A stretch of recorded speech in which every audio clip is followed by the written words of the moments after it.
สบายดีเนาะมื้อนี้ก็สิมาแนะนำวิธีการ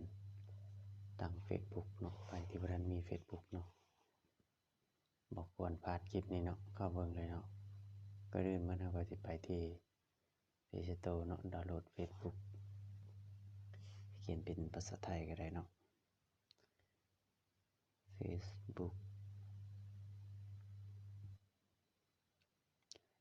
ตัวนี้แหละเนาะถึงสุดนี่เนาะตัวนี้เราก็โหลดมาแล้วเนาะเพื่อความไวในการสาธิตให้เบิ่งเนาะเราก็เปิดเลยเนาะเปิดเฟซมาเนาะเข้ามาหน้านี้เนาะเราก็ไปที่สร้างบัญชี Facebook ใหม่เนาะตัวลุ่มสุดเนาะสีเขียวเนาะแล้วก็กดถัดไปเนาะเราก็กดอนุญาตไปเขียนชื่อเนาะเขียนชื่อใส่ชื่อของเราแล้วเนาะก็สิใส่ชื่อเล่น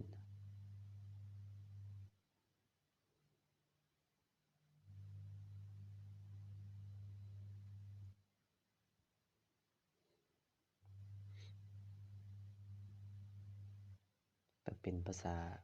ไทยหรือภาษาลาวก็ได้เนาะใส่เป็นภาษาอังกฤษซะ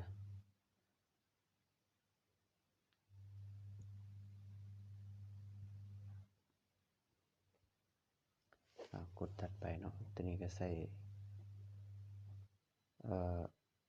วันเดือนปีเกิดเนาะ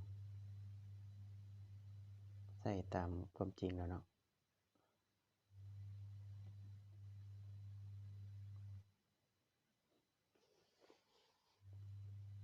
เพจเนาะอันนี้ใส่เพจชายเนาะถัดไปเบอร์โทรศัพท์กดถัดไปรหัสผ่าน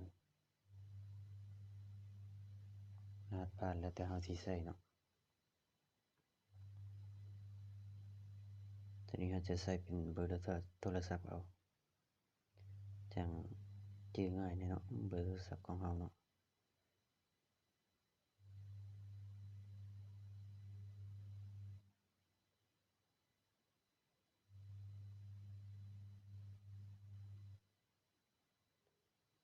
แล้วก็กดถัดไปเนาะ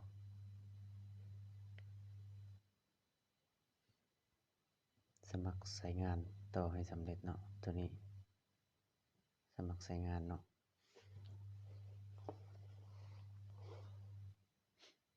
ตอนนี้เราก็ได้แล้วเนาะ Facebook ของเราเนาะง่ายๆเนาะ2-3 ขั้นตอนบ่มีหยังยาก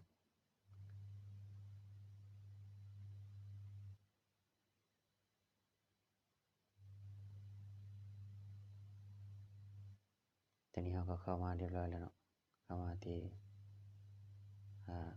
หน้า Facebook เรียบร้อยแล้วใครมีรูปก็ใส่รูปเนาะใส่รูปบนที่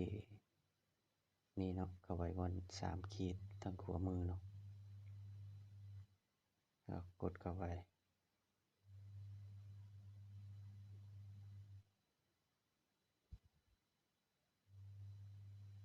แต่นี่กดเริ่มเนาะ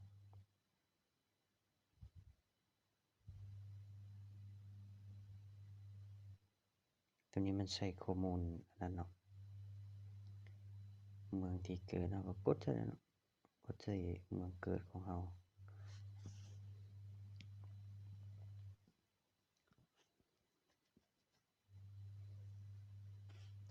อันนี้เพิ่มมีแต่อย่างไรสิใส่ก็ได้สิข้ามก็ได้เนาะอันนี้เนาะกดข้ามไปซะอัน